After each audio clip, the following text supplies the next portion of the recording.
it being in Vermont. All the cold weather. No, you're New Hampshire, right? Yeah, you're New Hampshire. Here comes Yvette. Good. All right. Hi, Yvette. Here. Okay, and David, there's good. Gotcha now, David.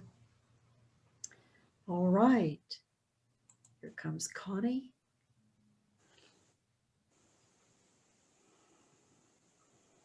Hi, Connie.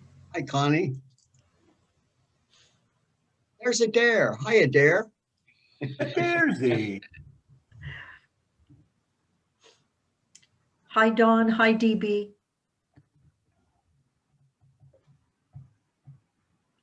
Okay. Okay.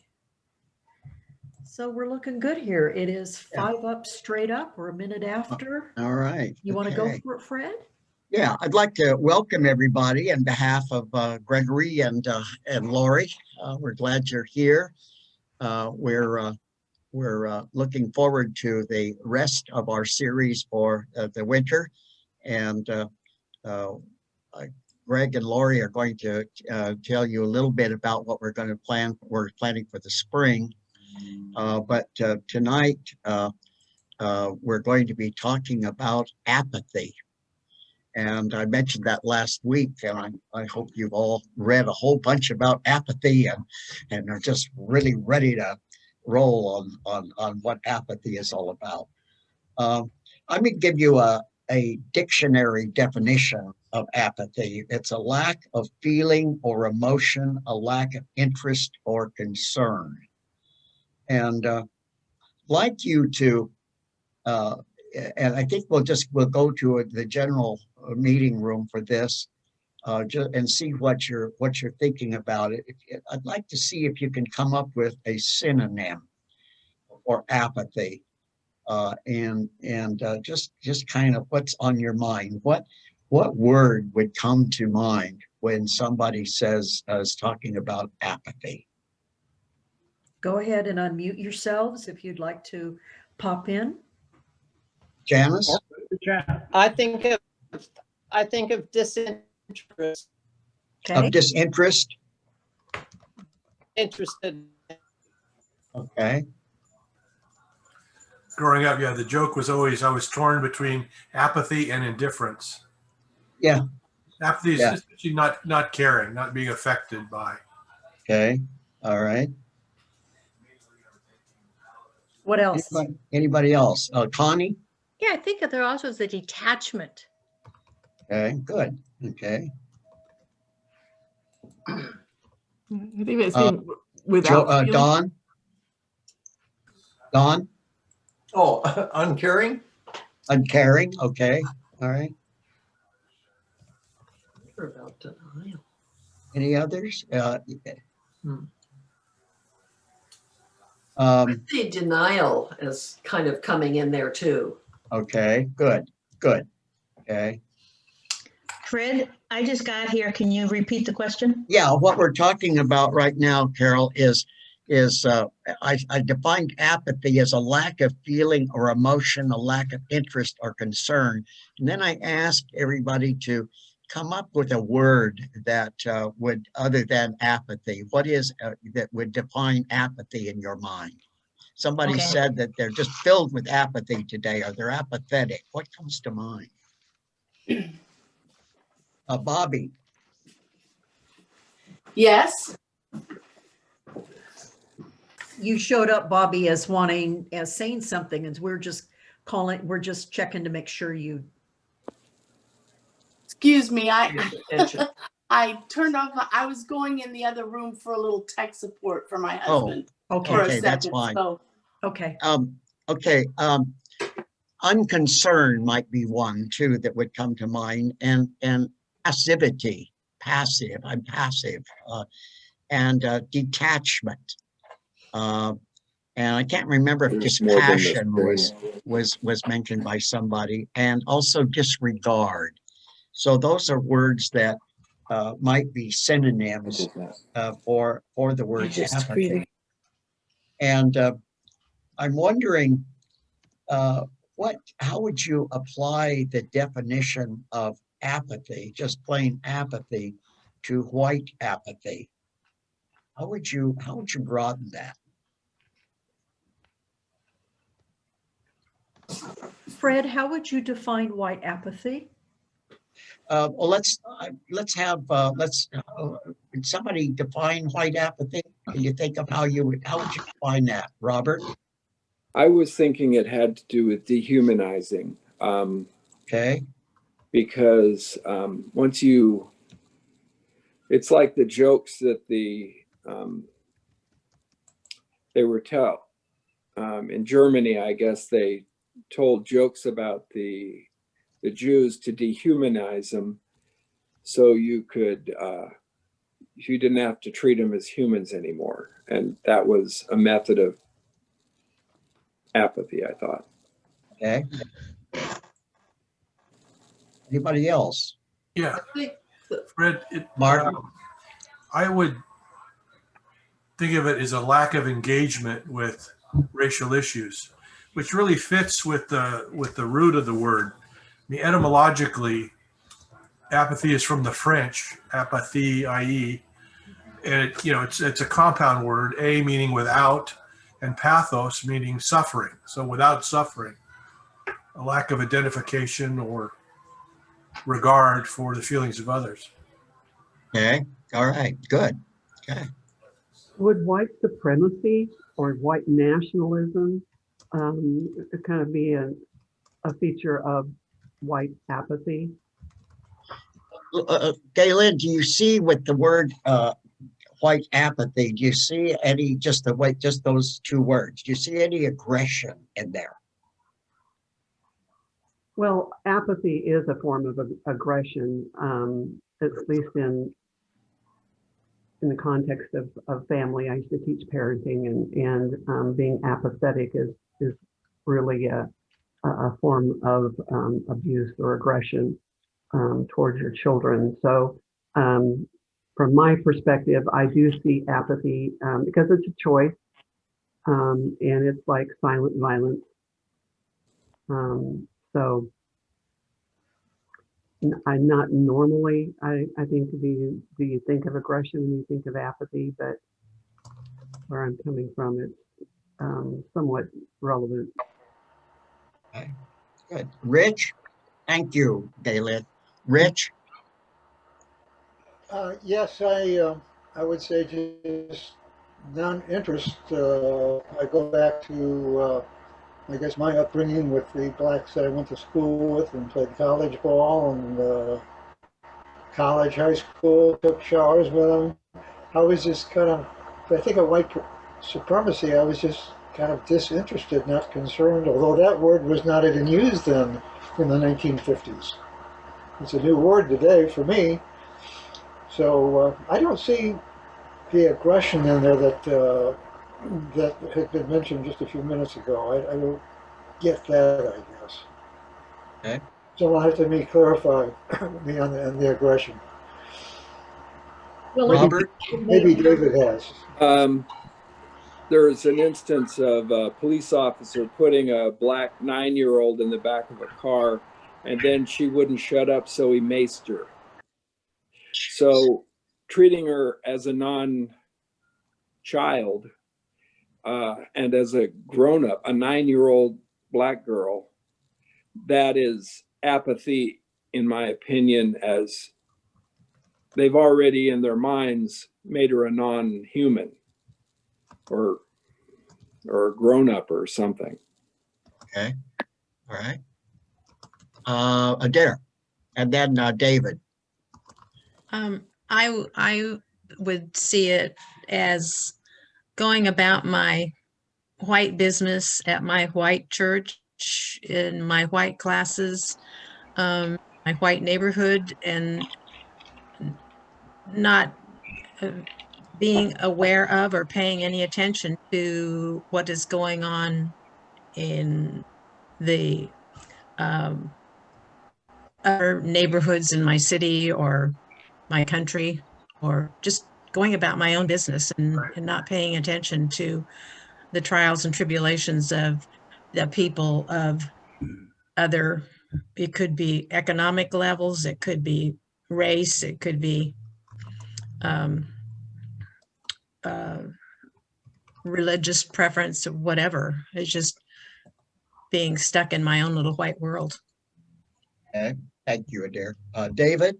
I was thinking you could put aggression with the word passive. So you've got passive aggression. So apathy could be passive aggressive. Maybe, Okay. Put those two words together. You can still be aggressive, but passive.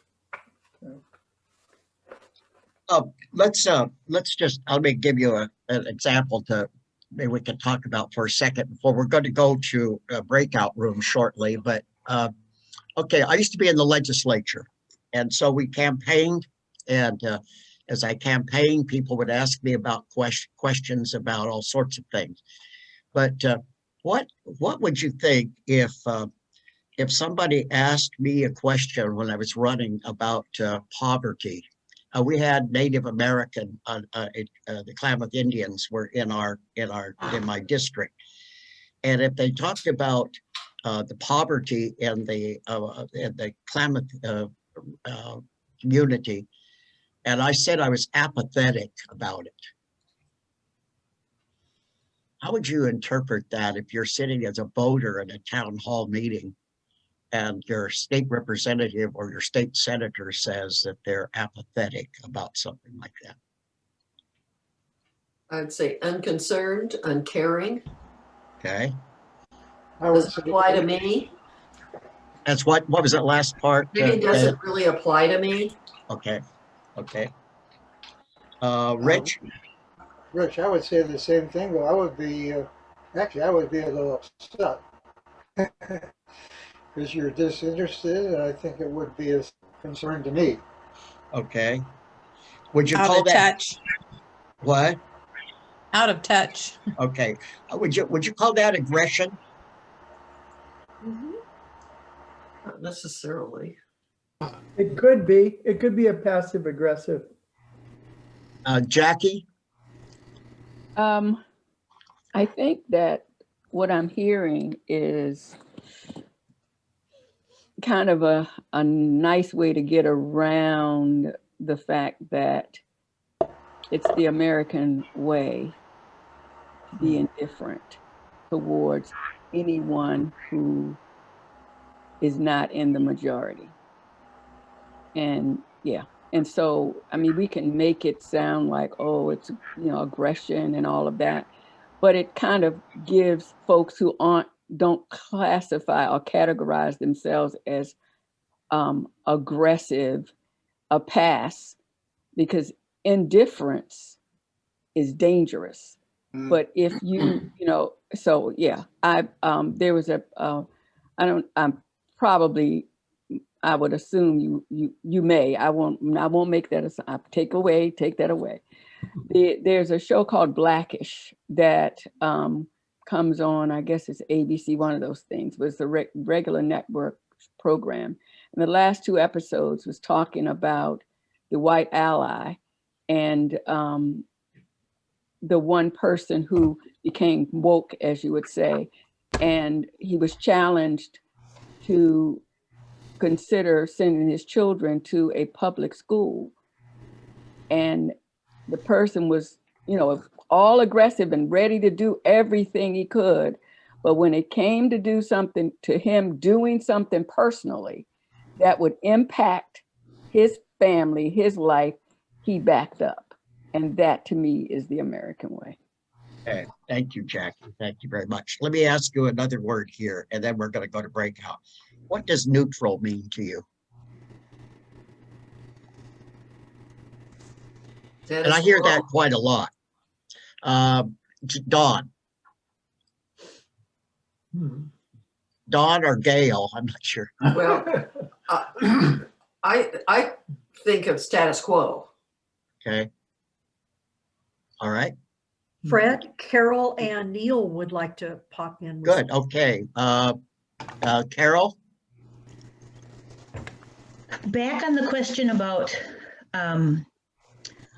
white apathy, and the question that you asked second, just a minute. It was enough minutes ago that I have to call it up. Oh, it was about before. What did you say before neutral? Talking about He was comparing apathy to white apathy. yeah. How Okay. is it? I know that, but there was a third thing. Oh, never mind. When I think of it, I'll buzz in again because I didn't, when I raised my hand, I didn't write down what word we were on. And so now Okay. I'm not getting it out of my brain. Okay. Neil? To answer your first question about the Native Americans in Chillicothe, Oregon, or Klamath Falls area, when you said that you didn't have any opinion, you weren't concerned, don't get me involved, I'm not going to take a position on this, I just want to ignore the whole thing and it goes away. And of course that's a little different than neutral, because neutral, you're sitting on the fence and you refuse to choose the right or the left, or those bad terms right now, sorry, one side or the other to fall off onto and to take that as your ground. So there's a difference between not caring about it because you just don't want to be involved with it, or refusing to take a position on it, because not caring about it is taking a position. Carol. I'm back. Whatever word you used, I flinched because I thought, if you say about this topic and you mean it as, I don't care, then you have verbally slapped that person in the face. They absolutely do care because they asked you.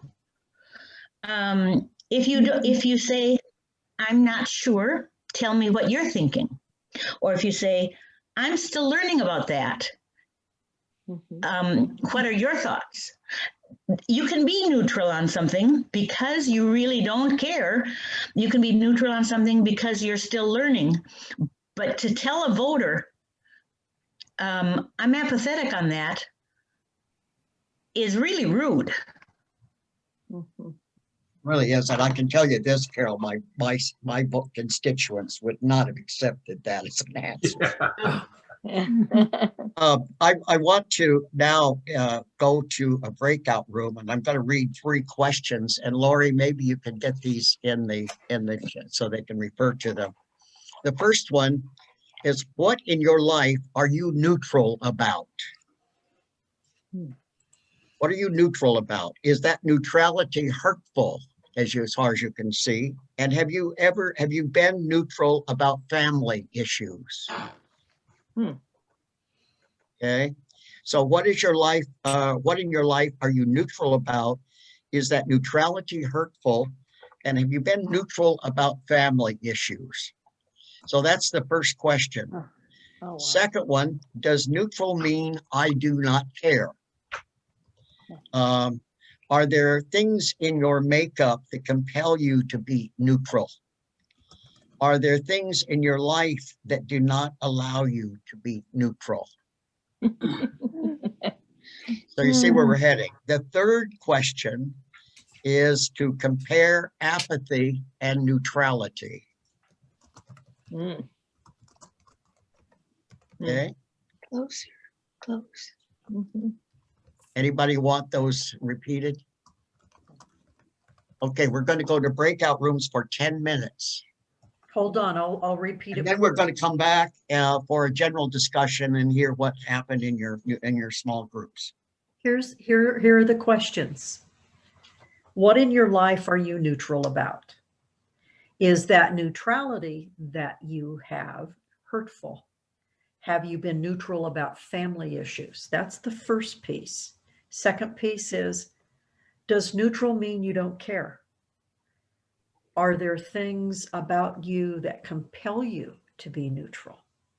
Are there things in your life that do not allow you to be neutral? And the third one, compare apathy and neutrality. We kind of touched on that just a touch. Yeah. Carol kind of picked up on that. Okay. If we only have 10 minutes, they better be small groups. It will be. Don't They you will be. worry about that. We'll see you in 10 minutes. Okay.